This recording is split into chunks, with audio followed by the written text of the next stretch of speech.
So I have 10 tweaks today for you that you should definitely check out. Now kicking the list off is transparent camera bar. So what it does is within the camera application here, it gives you a transparent bottom bar and top bar. So no longer do you have that black border in either area. It makes it a bit more transparent so you can see more of your picture that you're actually going to be taking. Now you do have some settings that you can configure for this tweak, such as turning the tweak on or off. You can also adjust the opacity. So if you want the bar to be less visible, you're just going to slide this to the left.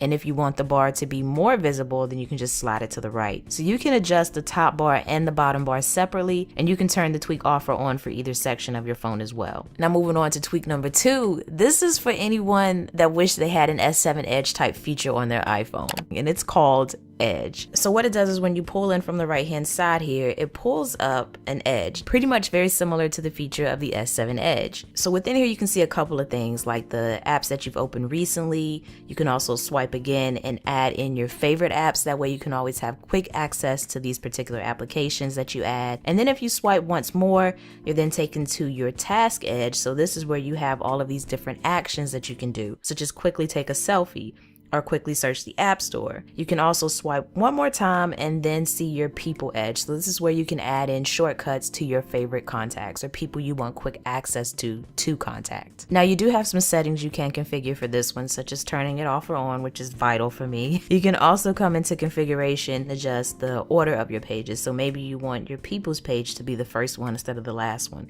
You can just drag that up and it will be the first one instead of the last one. You can also reset the pages or change your activation areas. So when I tap here, you'll see that mine is currently set towards the middle of my screen.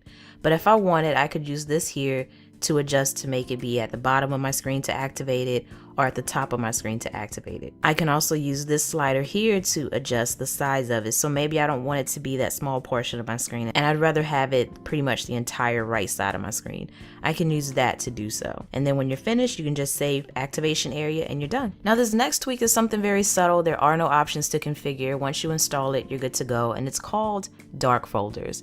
So if I tap on this folder icon here, you'll see that this has now a background that is dark. So it's not your typical light background that you normally see within your folder view, and that's all this tweak does. For tweak number 4, I have OXO Legacy Edition, and I am loving this one here because it really simplifies your control center and gives you what you need when you need it. So I can have my quick toggles here and AirDrop and AirPlay, but I'm not just limited to only seeing that. I now have pages in here, much like you do with iOS 10, so that you can then get to your music controls, or you can swipe again and get to your multitask switcher, and that's pretty much it. But I like it because, like I said, it keeps everything minimal and compact. Normally Control Center takes up about half of your screen, but now you can keep it nice and compact and access what you need when you need it. Now you do have some settings here as well that you can configure, such as your app switcher options. You can also adjust the auxiliary pages and the way they appear and operate. And then you also have some advanced options. So you can really adjust quite a few things about how OXO is going to work for you so that you can customize it to fit more of your style. Now I'm sure all of you have noticed my status bar, and I got a couple of things going on up here. And the first thing that I have going on is in this top left corner, and that is the current weather. That was achieved with status bar weather 8. So it gives me not only an icon to show me the weather conditions,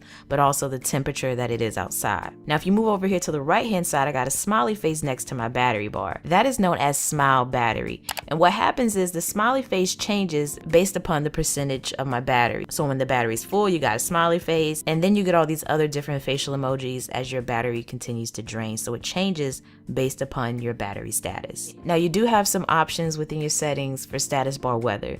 So those options are to be able to turn the tweak on or off. You can also adjust how often it refreshes the weather conditions and temperature. You can choose if you want to even have it show the temperature unit or the weather icon. And you can also select to make it replace the carrier logo. By default, it normally appears where your clock is, but in my case, I just chose for it to replace normally where my carrier information would go. Now coming in at number 7, this is one of my favorite, all-time favorite tweaks, and it is called Preference Organizer 2. So I've shown you this in my past videos, and because it does work with iOS 9.3.3, I want to show it to you again today, especially for those of you that may have never seen it. But ultimately, down here at the bottom of my settings, as you can see, it is very clean and organized. So pretty much what you get are folders. You get folders for all the things that would normally be just one ridiculously long list down there. So I have a folder for my system apps. I also have a folder for my social networking apps. But most importantly, I have a folder for for my tweaks. So all the tweaks that would normally appear within your settings are here. Now the nice thing about this tweak is that it puts these folders here automatically, so you don't have to create them. Just install the tweak and it does all the work. It groups all of these things for you here without having you manually select what needs to go where. Now coming in next, I have Status Val 2. This is another one of my favorites.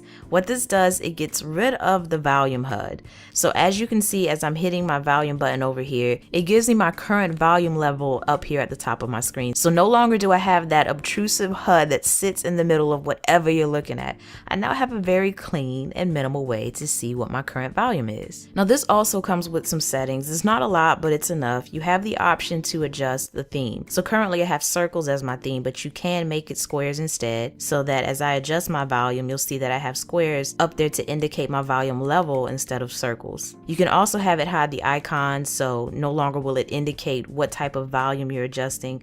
So in my case right now, when I turn it off, it shows me a phone, which means I'm adjusting my ringer. So that's what it's hiding, the phone icon. You can also invert your colors. So right now mine is white, but if I didn't want it to be like that, I can turn that on and it will be black. So it's going to invert them. But I like using the dynamic colors option because with this one, it makes the background of the volume HUD there actually change based upon the app that you're in. So if the top of the app is white, it's going to be white. But if I go to another area where the screen then becomes a bit dark at the top, once I hit the volume button, it then makes the background dark or black. So that's the setting that I currently use for that. And while we're still on the topic of volume, I have another tweak for you called Unlock Val.